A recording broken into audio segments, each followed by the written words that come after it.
నమస్కారం.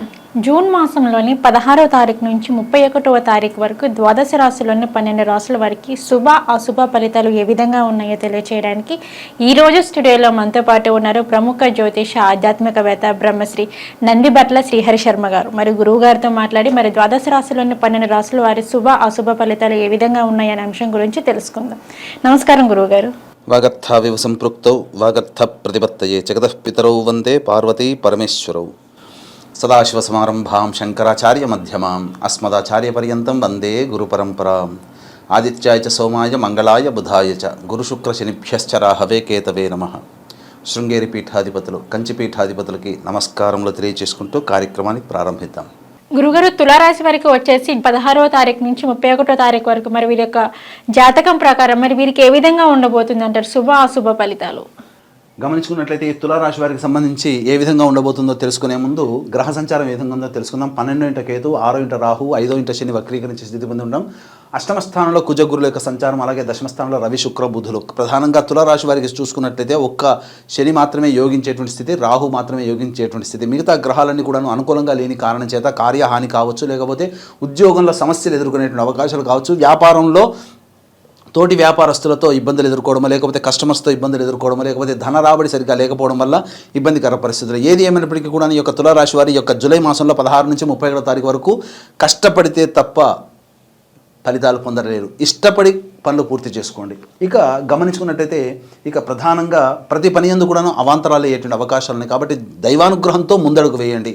అవాంతరాలు వచ్చాయని చెప్పి మీరు అధైర్యపడి మీరు పనులు ఆపేశారనుకోండి, మొదటికే మోసం వస్తుంది. కాబట్టి ఎన్ని అవాంతరాలు వచ్చినా ఆత్మవిశ్వాసంతో ముందడుగు. ఎందుకనంటే షష్టమ రాహు మీకు ఆత్మవిశ్వాసాన్ని, అమితమైనటువంటి పరాక్రమాన్ని మీకు కలగజేస్తారు. తద్వారా మీకు అనుకున్నటువంటి పనులలో కొన్ని అవాంతరాలు లేనప్పటికీ కూడాను తుదకు మీదే విజయమైనటువంటి అవకాశాలు ఉంటాయి. అయితే ప్రధానంగా ఆరోగ్యం పట్ల శ్రద్ధ వహించాల్సినటువంటి పరిస్థితి, ముఖ్యంగా జ్వర సంబంధమైనటువంటి ఇబ్బందులు ఎదుర్కొనేటువంటి అవకాశం ఉంది. కాబట్టి జాగ్రత్తలు పాటించండి.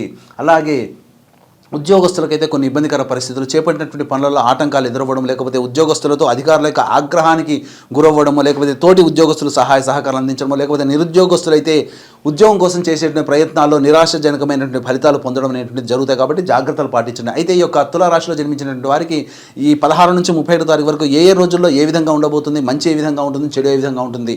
లాభం అంటే కేవలం ధనమనే కాదు, ఉద్యోగస్తులకి ఉద్యోగము, వివాహం వాళ్ళకి వివాహము, విద్యలకి విద్య, అలాగే వ్యాపారస్తులకి వ్యాపారం. ఈ విధంగా ఏ వ్యవస్థలో ఉంటారో ఆ వ్యవస్థలో వారికి మంచి శుభ ఫలితాలు పొందుతారు. అలాగే ఇబ్బందికర పరిస్థితులు అంటే ఖర్చునే కాదు, మానసికమైన ప్రశాంతత లోపించడము, లేకపోతే అనుకున్నటువంటి పనులు కాకపోవడము, అధికంగా ధనం ఖర్చు అవ్వడము, ఇలాంటి విషయాలన్నీ కూడా జరుగుతాయి. కాబట్టి జాగ్రత్తగా గమనించినట్లయితే 16వ తారీఖు రోజున మీరు ఆనందంగా గడిపేటువంటి పరిస్థితి ఉంటుంది. బంధుమిత్రులతో సహాయ సహకారాలు కావచ్చు, బంధుమిత్రులతో ఆనందంగా గడపడము, అలాగే తోటి ఉద్యోగస్తులతో ఆనందంగా ఉండడము, అనుకున్నటువంటి పనులు చకచకా పూర్తవడం అనేటువంటి 16వ తారీఖు రోజున కనబడుతుంది. ఇక 17, 18 తారీఖుల్లో అధిక ధన వ్యయం అయ్యేటువంటి అవకాశం ఉంటుంది. కుటుంబ సభ్యులతో వాగ్వివాదాలు చోటు చేసుకోకుండా జాగ్రత్తలు పాటించండి. లౌక్యంతో ఎంత మాట మీరు తగ్గించుకుంటే అంతవరకు కుటుంబంలో ఉన్నటువంటి వ్యక్తులతో మీరు ఆనందంగా గడుపుతారని చెప్పవచ్చు. ఇక 19, 20, 21 ఈ తేదీలలో ఇతరుల యొక్క సహాయ సహకారాలతో ధనప్రాప్తి మీకు కలిగే అవకాశం ఉంటుంది. అనుకున్నటువంటి పనులలో రంగంలో కార్య విఘ్నంలో లేకుండా ముందుకు సాగిపోతారు అని చెప్పడంలో ఏమాత్రం సందేహం లేదు. ఇక 22, 23, 24, 20 తారీఖుల్లో కొంత విశేషమైనటువంటి ఇబ్బందికర పరిస్థితులు.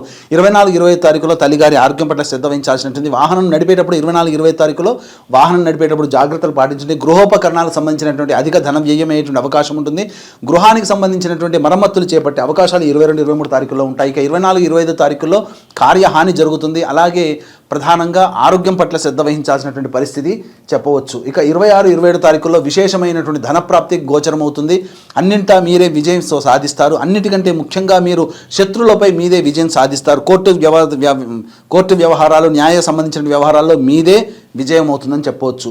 ఇక 28, 29 తారీఖుల్లో విశేష ధన ప్రాప్తి, ఇతరుల సహాయ సహకారాలు కావచ్చు, లేకపోతే రాని బాకీలు కావచ్చు, లేకపోతే ఇక మీరు ఆశ వదులుకొని ఇక డబ్బు రాదు అనుకున్నటువంటి వ్యవస్థల్లో లేదా మనుషుల నుంచి మీకు డబ్బు వచ్చేటువంటి అవకాశాలు 28, 29 తారీఖుల్లో ఉంటుంది. ఇక 30, 31 తారీఖుల్లో ప్రధానంగా మానసికమైనటువంటి ప్రశాంతత లోపించడం, అధిక ధన వ్యయం అవ్వడం, ఇవన్నీ కూడా ఈ యొక్క తులారాశిలో జన్మించినటువంటి వారికి ఉంటుంది. కాబట్టి జాగ్రత్తలు పాటించండి. 17, 18 అలాగే 30, 31 తారీఖుల్లో ప్రశాంతతను కోల్పోవడము, తద్వారా అధిక ధన వ్యయమైన అవకాశం ఉంది. కాబట్టి ఈ యొక్క 17, 18, 30, 31 తారీఖుల్లో మీరు ఎటువంటి ధన వ్యయం అయ్యేటువంటి పనులకి ప్లానింగ్ చేసుకోకండి. ఎందుకంటే ఈ 17, 18, 30, 31 తారీఖుల్లో ఆల్రెడీ మీకు గోచార రీత్యా మీ రాశి వారికి, తులారాశి వారికి డబ్బులు ఖర్చు అయ్యే అవకాశం ఉంది. ఇంకా మీరు ప్లాన్ చేసుకొని ఖర్చు పెట్టుకొని ఉంటే ఇబ్బడి ముబ్బడిగా ఖర్చు అవుతుంది. కాబట్టి జాగ్రత్తలు పాటించండి. 24, 20 తారీఖుల్లో మానసికమైన ప్రశాంతత, వృధా కాలయాపన జరుగుతుంది. కాబట్టి ఎటువంటి నిర్ణయాలు తీసుకోకపోవడమే చాలా మంచిదని గమనించుకోవాలి. ఇక 19, 20, 21, 26, 27, 28, 29 తారీఖుల్లో విశేష ధనప్రాప్తి కలుగుతుంది. కాబట్టి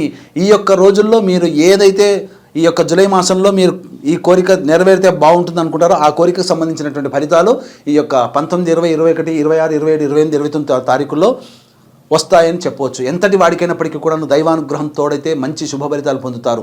సాక్షాత్తు ఈ యొక్క దైవానుగ్రహాన్ని పొందే ఈనాటికి కూడా మోడీ గారు 3 సార్లు ప్రధానమంత్రిగా అయ్యారు. కాబట్టి దైవానుగ్రహం తోడితే అన్ని రకాలైనటువంటి సమస్యలు పరిష్కారం అవుతాయి. కాబట్టి దీన్ని దృష్టిలో పెట్టుకొని ఈ నెల 21వ తారీఖు రోజున ప్రధానంగా ఈ నెల 21వ తారీఖు రోజున శ్రీకాళహస్తి క్షేత్రంలో రాహుకేతు పూజ, విద్యార్థుల కోసం సరస్వతి దక్షిణామూర్తి హోమాలు, అలాగే వృషభ మిథున కర్కాటక సింహతుల వృశ్చిక మకర కుంభ మీన రాశిలో జన్మించినటువంటి వారికి శనీశ్వర హోమం, అఘోర పాశుపత మంత్ర హోమంతో పాటు విద్య, వివాహం, దాంపత్యం, అనారోగ్య సమస్యల నివారణకి 18 రకాల హోమాలు కేవలం 1500 రూపాయల రుసుముతో ఈ యొక్క కార్యక్రమాలు చేయించడం జరుగుతుంది. అలాగే సంవత్సరం పొడుగుతా మా పీఠం ఆధ్వర్యంలో జరిగేటువంటి కార్యక్రమంలో మీరు నమోదు చేసుకోవచ్చు. సాయంత్రం 3 గంటలకు ప్రారంభమవుతుంది కాబట్టి 1 గంట లోపల వరకు ఈ యొక్క కార్యక్రమంలో గోతనామాలు నమోదు చేసుకోవచ్చు. ఓకే గురుగారు, తులారాశి వారికి వచ్చేసి 16వ తారీఖు నుంచి 31వ తారీఖు వరకు వారి యొక్క ఫలితాలు ఏ విధంగా ఉన్నాయనే అంశం గురించి అయితే తెలియజేశారు. అలాగే వీరికి వచ్చేసి 16వ తారీఖు నుంచి 31వ తారీఖు వరకు మరింత అదృష్టం కలగాలి అంటే మరి ఎటువంటి పరిహారం చేసుకుంటే వీరికి బాగుంటుంది అంటారు? ప్రతిరోజు గణపతి దేవాలయాన్ని సందర్శనం చేసుకోవాలి. అలాగే ప్రతిరోజు శివాలయంలో అభిషేకము, అర్చన జరిపించుకోవాలి. గురువారం రోజున ఈ యొక్క 16 నుంచి 31వ తారీఖు వరకు గురువారం రోజున మీరు ఉడకబెట్టినటువంటి శనగలని శివాలయంలోని భక్తులకి పంచండి. తప్పకుండా మీకు మంచి శుభ ఫలితాలు కలుగుతాయి. ఇవన్నీ కూడాను గోచారరీత్యా మనం చెప్పుకునేటువంటి ఫలితాలు. ఏమైనప్పటికీ కూడా ఇంకా అధికంగా సమస్యలు ఎదురవుతున్నాయంటే మీకు దగ్గరలోని ఉపాసనాపరులైనటువంటి జ్యోతిష్య పండితుల్ని మీరు సంప్రదించండి. సమస్యల పరిష్కారం కోసం మంచి పరిహారాలు చేసుకోండి. తద్వారా మీరు భవిష్యత్తులో ఇంకా సమస్యలు ఎదుర్కోకుండా మంచిగా అన్నీ కూడాను క్లియర్ చేసుకుంటారని చెప్పడంలో ఏమాత్రం సందేహం లేదు. ఓకే గురుగారు, తులారాశి వారికి వచ్చేసి 16వ తారీఖు నుంచి 31వ తారీఖు వరకు శుభ అశుభ ఫలితాలు ఏ విధంగా ఉన్నాయనే అంశం గురించి అయితే మాకు తెలియజేశారు. ధన్యవాదాలు గురు. సర్వం శ్రీ ఉమామహేశ్వర పరబ్రహ్మార్పణమస్తు.